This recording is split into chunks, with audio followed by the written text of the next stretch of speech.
Hey everybody, welcome to the Angst Podcast. Thanks for tuning in today. My name is Jericho. I am your host. I just want to start today's episode by touching on a couple quick housekeeping notes with you guys. In case you're tuning in just via audio or if you can't see me rambling on the screen right now, then you won't notice, but I got a funky new podcast backdrop. So shout out to my dad, kudos to him. It was a Christmas present and a pretty thoughtful one at that. This has been something that I've wanted to get for the podcast for the last little while. I think it kind of creates more of a professional and polished appearance. Now you guys don't have to look at like my crap sitting in the corner or my purple rock shelf on the wall behind me. And it also gives me a little bit more creative freedom with where I want to take the podcast in the future. If I have to move studios or take the podcast on the road, do an interview with somebody in a different location, now I've got like a nice, clean and uniform kind of backdrop for all of the different episodes. So hopefully that improves the user experience for you guys. So yeah, thanks Dad. I just wanted to give you a little bit of a shout out for the gift. For today's topic, this is actually the first recording that I'm going to be putting out in 2019. So happy New Year to you all. I hope that January has been treating you guys well. If you are someone that does set New Year's intentions, resolutions, goals, whatever you want to call them, I wish you the absolute best in your pursuits of those. I myself am not somebody that necessarily does set New Year's resolutions, but that being said, I think it is a good opportunity to do so. I find for me personally, my experience in December around Christmas and New Year's, there's a lot of energy in the air. Like I find a lot of people are in good spirits. Strangers are more polite and friendly towards one another. And I think to kind of ride that energy in the New Year is a good opportunity or a good call. It's a good chance for you to kind of reflect back on the last 12 months, the downfalls that you've experienced, the growth that you've received, and kind of just like with an open and honest mindset, evaluate your life and your expectations and progress forward into the new year. So if you are setting intention, kudos to you guys. Good luck. For this topic, I actually did want to discuss fitness with you all, which I think kind of ties in really well with the New Year's resolution concept. Gyms sell more memberships in January than potentially the rest of the year combined. And so I think for a lot of people right now, they might be pursuing some fitness goals. Maybe they put on a little bit of weight in 2018 that they want to shed off. Maybe they came to terms with the fact that they don't have the same physical capabilities that they did when they were young. And enough is enough. Like 2019 is going to be their year. They're going to figure it out, get back into shape and start crushing weights and runs and whatever their fitness goals may look like. And so I thought it would kind of tie hand in hand with the time of year. If you are somebody that's pursuing those goals, great. For the last couple of years, I've had my own opinion on fitness and my own goals and challenges and expectations. And I'm hoping to kind of share just what I've learned with you guys over the last few years of training. And so if you don't know me in real life, or if I haven't talked about it on the podcast before, I'm actually a CrossFitter. Whatever that might mean. I've gone to a CrossFit gym for the last couple of years. I've trained a bunch of different fitness modalities. And so I try to, perform cardio and vascular workouts, cardio endurance workouts. I try to do Olympic lifting, powerlifting. I try to do running, strength training, yoga. Like I try to have a nice balance of different fitness modules, kettlebells, sprints, whatever it might be, and encompass like a large category of different physical attributes. And so if I was to ask you guys, and actually, sorry, I should put the caveat in before you guys click off of the podcast right now, I promise this is not a culty CrossFit preaching podcast. I actually hopefully am going to try to ride the line and give you a little bit of an unbiased account of what my experience has been in that community. Some of the positive aspects and things that I've learned, and then some of the like weird stigma and issues I think CrossFit potentially does face, and hopefully give you guys kind of like my unbiased accounting of my experiences. And so don't freak out. It's not going to be a CrossFit rambling video. It's mostly going to be about physical capabilities and fitness. And so if I was to ask you guys to picture a fit individual, I mean, everybody's going to have a different expectation of what that might look like. And so if you're a yogi, maybe you are picturing somebody kind of slim, not a lot of extra fat. They are going to have incredible balance and coordination. They're going to have great control over their diaphragm and their breath work. Maybe you picture an endurance athlete or like a triathlete of some kind. Somebody that can run forever, that can kind of go dark and seem to turn off their brain, even though their body is telling them that, they're in pain and they need to stop, and whatever it might be, they can just continue to push the human envelope and the endurance capabilities of Homo sapiens. Or maybe you picture like the more traditional, like the aesthetic, like the big, strong, like powerlifting style. So, a girl could walk into a room and you could easily see like, wow, that chick looks like she trains hard. Like she's toned up. She looks great. Or that guy's just totally ripped. He's absolutely yoked. Like, you don't get that body by doing nothing. That person's clearly been training for the last couple of years. I mean, we're all going to have different opinions of kind of what a fit individual would look like. And I'm hopefully going to try to give you guys my best accounting. But to be honest, this one is kind of the CrossFit methodology. In CrossFit, the way that we define fitness is there's actually 10 physical attributes that you need to score highly in to be considered like a fit individual. And scoring high in just one or two categories doesn't gain you the title of fit or a fit person, right? So for example, to go back to the endurance athlete, you know, maybe you have good cardiovascular strength, maybe you have good stamina, good endurance, but potentially you lack overall power. Maybe you don't have the best balance per se. If I had you do like single modality work, you know, single arm, single leg, a lot of core stuff and balancing, maybe you wouldn't score so highly in those categories. Or you could be like the aesthetic, like bodybuilder, like powerlifter type. So you've got a lot of strength, you've got a ton of muscle mass and size to you, but maybe you don't have that endurance. Maybe you're not the fastest person in the world. If I asked you to sprint around or move with quickly changing directions, maybe you don't have those skills. Maybe you're not the most flexible in the world. So if you know, I need you to touch your arms together behind your head, or even touch your toes or touch your hands to the floor with straight legs, you couldn't, just because you're so jacked up and you've got those big muscles and all that tension in your body. And so for a lot of individuals, yes, that cardiovascular, like marathon athlete could be considered fit, but they're really only fit in a few categories. And so in CrossFit, there's actually 10 physical attributes. I've mentioned a few, but let me try to rattle them off in concession here. It's power, strength, speed, coordination, agility, cardiovascular endurance, stamina. I'm definitely forgetting one or two. I won't be able to rattle them all off off the top of my head, but there's essentially 10 physical attributes that cover a wide variety of capabilities. So you can't just be strong, you also need to be fast. And you can't just have power, because you also need flexibility. And if you don't have all of these things, then you're lacking. And the problem is, in the human system, a lot of the times to score high in one category actually comes at the sacrifice of others. You know, if you're going to be an endurance athlete, it doesn't really make sense to have a ton of excess muscle mass on your skeleton, because, you know, that extra weight is just going to make it harder for you to run 100 miles or to go for hours at a time, right? And your body doesn't want to carry that with it. And so you're naturally going to lose weight and lose strength. It's kind of the trade-off that you have for pursuing those like stamina and endurance style goals. And so I think for a lot of people in society, what happens is that we kind of walk around with blinders on, and we find this one fitness category that we like, and then we kind of pursue that. And once we get there, we're like, oh yeah, like I'm fit, I'm in shape, I'm healthy. But just pursuing one of those physical fitness attributes doesn't necessarily gain you like an overall encompassing fitness lifestyle. And it's kind of freaky, because for me, why do we pursue fitness in any way, shape, or form? I mean, if you're somebody that has set a New Year's resolution to get back into shape, why? Like it shouldn't just be for like the ego aesthetics, like the looks. It should also be for like health and longevity. Like for me personally, I'll say that my goals are that I don't ever want to be limited by my physical capabilities. So if I go snowboarding with a group of individuals, or I go for a hike with some friends, you know, or coworkers that I know, I don't want to be the last guy. I don't want to be the guy that's slowing up the pack. I don't want to be the guy that can't make it up the hill or can't make it down the run. Because to me, that's kind of embarrassing. Like I want to be a part of it. I want to have fun. I want to have cool experiences. I want to be physically capable. You know, I don't have children or grandchildren, but if I did, like I'd want to play with them and be able to go to the playgrounds and run around. And I don't want to be having them run circles around me while I'm huffing and puffing and out of breath and can't keep up, right? And I also want to feel good into my older age. Like if I'm getting off a bus when I'm 75 and I slip on the ice a little bit, I don't want that to be the end of me, right? Like I want to have the strength and the balance and the coordination to catch myself and survive the fall, or to not fall at all, I should say. And so for me, fitness has to be associated with physical capabilities, with longevity, with feeling good for as long as possible into those older years.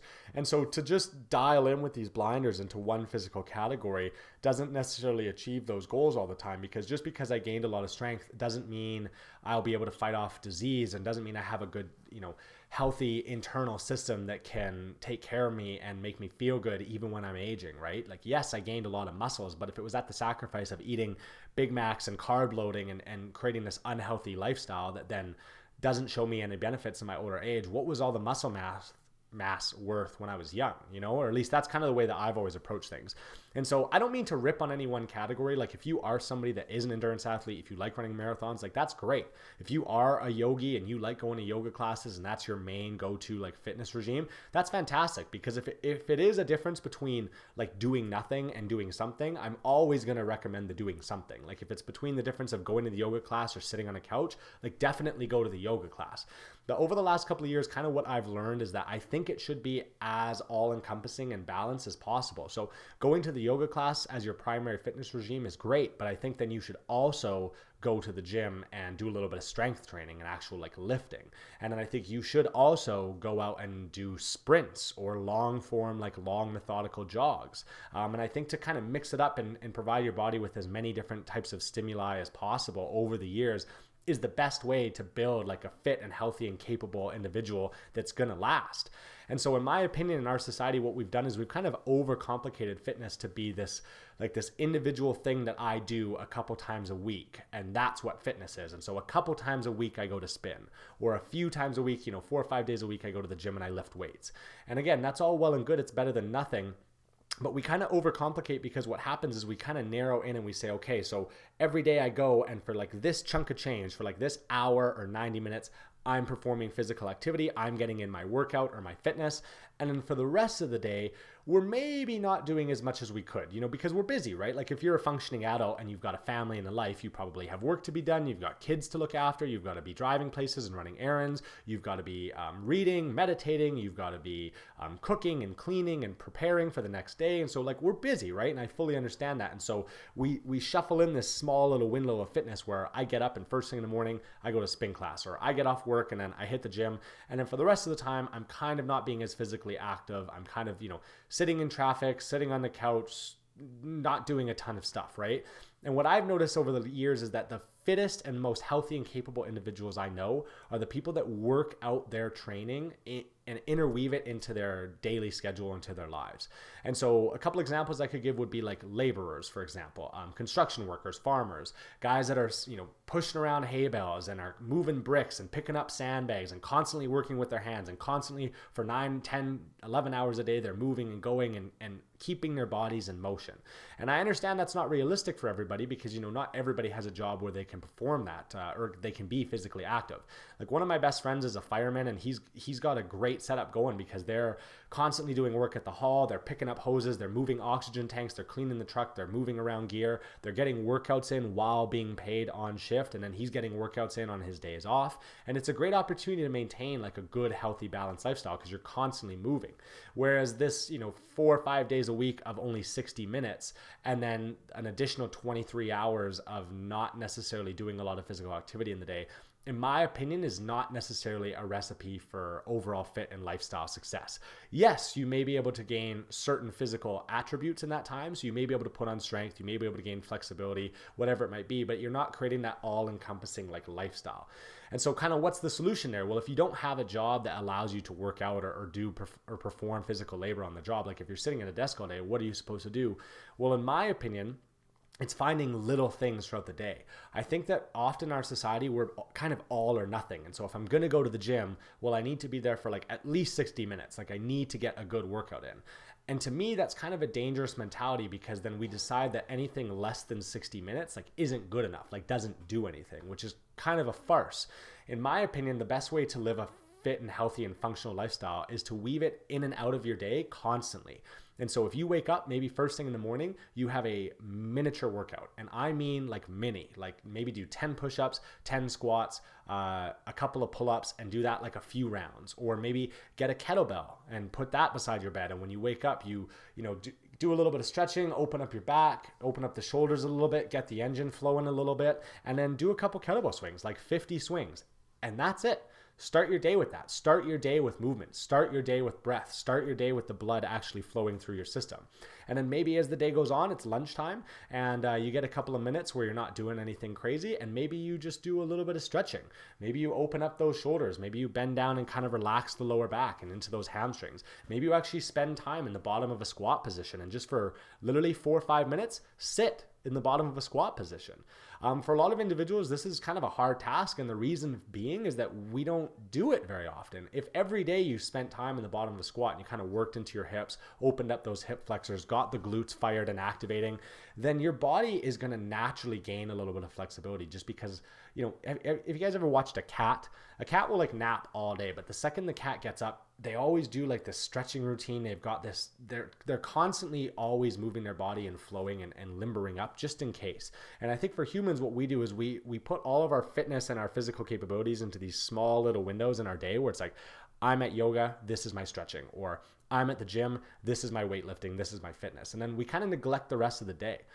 If it's possible for you guys, another awesome tip that I would recommend is to put a pull-up bar in your house. And like anytime you go through a doorway, like if you can get one of those iron gym or doorway based pull-ups, every time you step through that doorway, perform a pull-up or two and just build that into your routine. So, maybe you're never doing more than 1 or 2 pull-ups, but throughout the entire course of the day, maybe you perform 20 or 30 or 40 pull-ups. I don't know, put it in a more popular or less popular room in your house.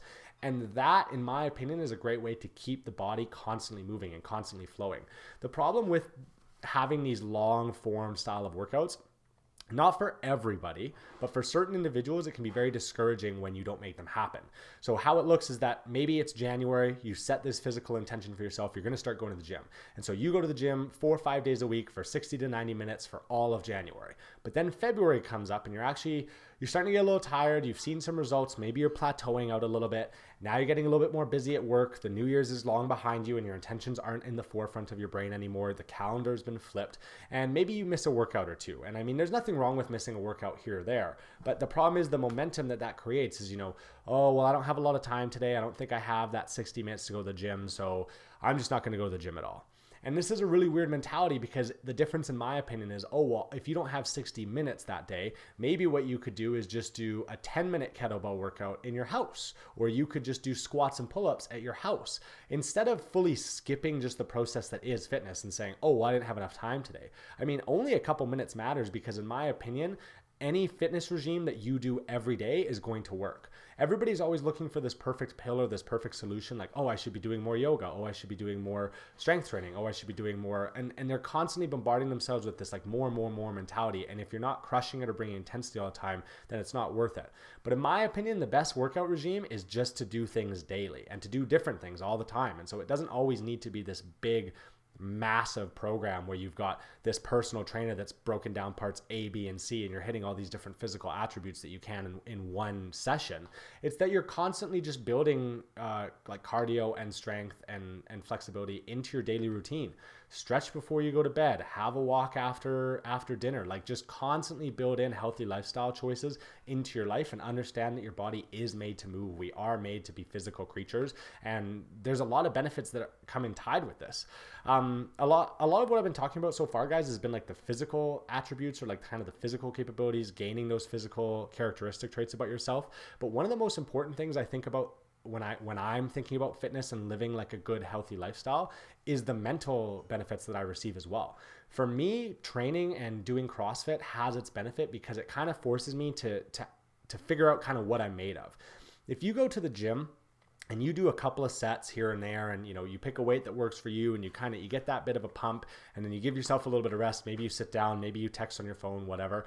I mean, that's all well and good. It takes a certain amount of mental discipline to do that, but there's not a huge amount of challenge necessarily associated with that task. I mean, you're not nervous that it's not going to work or that you're going to fail the reps all the time.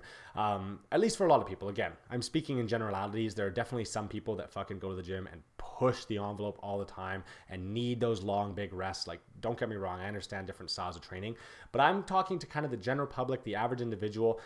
I think that there's something to be said about pushing the envelope in your fitness and your physical training. And so the reason that I got into CrossFit and why I actually liked doing it in the first place was because it kind of felt like it was preparing me for real life scenarios. There were workouts or days where I would walk into the gym and I'd almost have like butterflies or a pit in my stomach because I was really nervous about the workout that I wouldn't be able to do it, or that it was so long or it was so intense that, maybe I would vomit, or maybe I'd pass out, or like maybe it would be too much that my body couldn't take it. And what I often found would happen is that as I got into the workout, as I breached that halfway point, it actually became like a lot easier. That daunting expectation, or that difficulties that I thought I was gonna face during the workout kind of slip away a little bit, and instead you get into this zone or this flow state a little where you're like, actually, no, I can do this. I am a physical creature. I do have the strength. I do have the capabilities. And you kind of push the envelope, and then at the end of the workout, it's a great little mental discipline session because, hey, this is something I was nervous of, or I didn't think I was going to be able to complete. And actually I did. And now that the months are going by and the years have gone by, I realize how far I've come and how many more physical capabilities I have. And it doesn't just need to be CrossFit. I mean, again, this is the same with a lot of different training styles, but I think that for a lot of individuals, bringing that intensity or pushing the envelope in workouts is something that's crucial once you get into that habit and routine. Because now what starts to happen is that you understand, kind of the discipline that it takes, the attitude that you have to have towards going into things. And I think you can actually apply these to other characteristic traits of your life. Something as simple as controlling the breath, yoga, for example, is something where it's very important to kind of flow and have a rhythm. So you're taking breaths in as you're expanding and you're breathing out as you're contracting. And people that are very, very good find this breath pattern and they move in rhythm with their bodies. And it's a very powerful experience because being able to control the diaphragm and having complete understanding of the flow of your breath is a very calming experience. And so I think that's what a lot of people gain out of going to the yoga classes. But you don't just want to have that experience when you're in yoga. You want to be able to take that principle and that breath capability into your real life. And so if you're in a boardroom or a business meeting, or you're about to do a presentation or go on stage or whatever anxiety-ridden event you might have to deal with in your life, if you have the ability to control your breath and to remember, actually, no, like this isn't that big of a deal. It's not going to kill me. Yes, it looks like it might be a challenge or a daunting task, or it might be difficult, but I've been through adversity before, physical adversity, way worse than this. All I'm going to do is just talk at a boardroom meeting. I'm not going to have to do 100 thrusters for time, or I'm not going to have to do this crazy hot yoga 90-minute session routine. And so you create this nice mental balance, which in my opinion directly improves your mental health, your mental stamina and capabilities. And so that's another thing that I joined CrossFit with the intention of, was I was looking to gain that kind of mental discipline that it took to do workouts that I deemed to be very challenging, both in strength and flexibility and agility and all those attributes that I brought up over and over and over. I've never been a martial artist, guys, but I think that this is a real big perk to performing some type of martial art, whether it's taekwondo or jiu-jitsu or whatever it might be, is you're actually facing some dire consequences and physical consequences when you're grappling or sparring or fake fighting or whatever it might be. And so when you're down on the mat with somebody, it's a very physical and daunting task. And it's also mentally daunting, because even though we're practicing here, you got to understand that if this was a real fight, if this was a real session, the concept of being choked out or having to tap or somebody knocking you out is essentially equivalent to death, right? Like if this was a street fight, if this was a non-sanctioned, just, we were having a problem when we had to grapple and fight it out. If somebody gets your neck and actually suffocates you, that's the end of your existence, right? And so the mental discipline and focus, it really creates consequence to the style of training. And so even though it's in a controlled environment, I've always respected the martial arts for what they bring to the fitness and to the physical world, just because it's so tied in with that mental cognition and that understanding that, like, hey, I need to take this seriously. I need to be in the moment. I want to improve because this is directly correlated with my survival, for lack of a better term. I think that's something that's really cool about the sport, is that discipline that it kind of teaches you and that character development that it kind of has. And so, yeah, that would be something I would like to kind of pursue in the future, as I really think that martial arts would be another fitness regime that I am not currently experiencing that I think I would like to. And so that's something that for 2019 and for the years coming forward, I'm kind of setting that intention for myself to maybe get some practice and move in that direction also. And kind of just to finish off a couple points that I wanted to make here, guys. I know that fitness can be a daunting thing for a lot of people. I know it's something that a lot of people try to put efforts into early in the year and then kind of fall off. And so my advice would kind of just be that, like, you guys need to just start with something. Move daily. If you're going to set a fitness goal, that's the intention I would like to share with you, is that every day move. And it doesn't have to be a lot. It doesn't need to be massive. What you're trying to do is build that pattern of behavior in your head where it's like, I'm somebody that works out. I'm somebody that moves daily. I am a physical person and a physically capable creature. I'm not a couch slob. I'm not out of shape. I'm not somebody that's going to put on the pounds in 2019. I'm going to be somebody that moves every single day and builds fitness and health into my lifestyle. But yeah, guys, I really hope that you guys enjoyed the podcast. I'm hoping to touch on CrossFit a little bit more in my fitness ideologies and trainings with you guys in the future. But I wish you all the best if you are somebody that has set some fitness goals. And if you're not, do it. I promise you, it's not just for the physical benefits or the longevity benefits. It's also for the mental and like the anxiety and the stress and the depression benefits as well. So thanks for tuning in, guys. I hope you enjoyed the podcast. We'll see you next time.